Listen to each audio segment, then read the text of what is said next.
Bonjour la classe éclaireur pro-vérité. Bonjour chers fils éclaireurs pro-vérité. Aujourd'hui, nous allons parler de l'égarement des panafricains. Un des panafricains et non des moindres a levé l'équivoque sur ce que nous savions mais que d'autres ignoraient encore. Stelio Gilles Robert Kapochichi pense que les relations internationales se résument à des chichis. Lui, Stelio Gilles Robert, qui aligne 3 prénoms de ceux qu'il prétend combattre, à savoir les Français. Nous en avons connu de vrais hommes qui, par conviction et sincérité, ont changé de nom.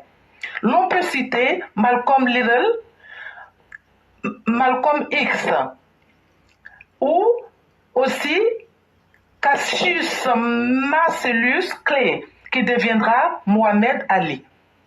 Lui, le panafricain, se fera appeler Kémy Séba, mais il gardera son passeport français avec tous les privilèges qui vont avec. De qui se moque-t-il? Avec ses copains, il forme une bande de petits commis à la solde de la Russie de Vladimir Poutine, qui lui-même est en quête d'une hégémonie sur l'Afrique. Dans son rêve d'exercer sa puissance sur l'Afrique noire et pour briller dans une partie du monde, la Russie, ce grand frustré de l'histoire, a élaboré un plan à 2 vitesses. 1. Les briques qui jouissent d'un peu d'égard à ses yeux, et de 2.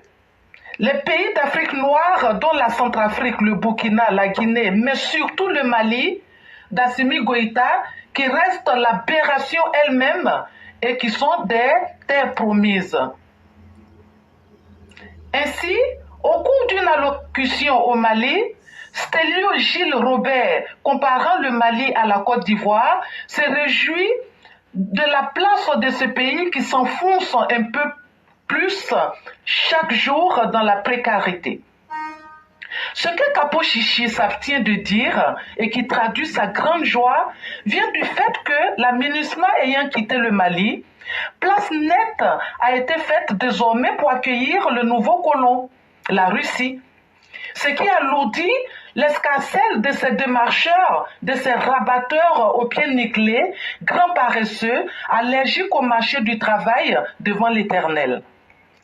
Ce qui me révolte au plus haut point, c'est d'entendre Kapochichi faire ses propres choix parmi les pays d'Afrique. Qu'en sait-il, lui né en France, qui découvre l'Afrique qu'à travers une vision étriquée, et qui voudrait que le pays égaré comme le Mali soit cité comme exemple? C'est clair. La déclaration d'amour, cette félicitation au dernier de la classe montre bien que le meilleur client est celui qui est dans la pauvreté. Qui mieux que le Mali s'enlise inexorablement dans la misère, dans l'obscurantisme? Cruel destin que celui des pays qui verront leur richesse naturelle bientôt naturalisée russe. Leurs filles vont accoucher des enfants du viol, des soldats violents. Oh, comme j'aimerais que Monsieur le Président de la République ivoirienne, son Excellence Alassane Dramane Ouattara et son homologue Macky Sall s'associent pour lancer une nouvelle organisation africaine ayant pour critère le travail, pour faire émerger l'Afrique. Si certains ont créé les briques, eux pourraient créer le soleil pour éclairer l'Afrique, surtout l'Afrique noire. Il suffit simplement d'en jeter la base et cela sera chose faite. Merci et à bientôt. Merci infiniment, cher Mère Blanc. Merci pour cet éditorial. Merci surtout des descriptifs que vous en donnez. Parce que voyez-vous, quand ce sont des ignorants, et comme elle l'a dit, des personnes allergiques au marché du travail, parce que qui ne sont pas abonnés au travail régulier, aujourd'hui c'est eux qui décident des destins de l'Afrique. C'est la chose la plus honteuse, la plus piteuse même, je dirais. Malheureusement, c'est ça. Un ignorant se caractérise par son manque de connaissance d'une chose. son manque d'information, son manque de pratique, mais qui veut donner l'impression de tout connaître.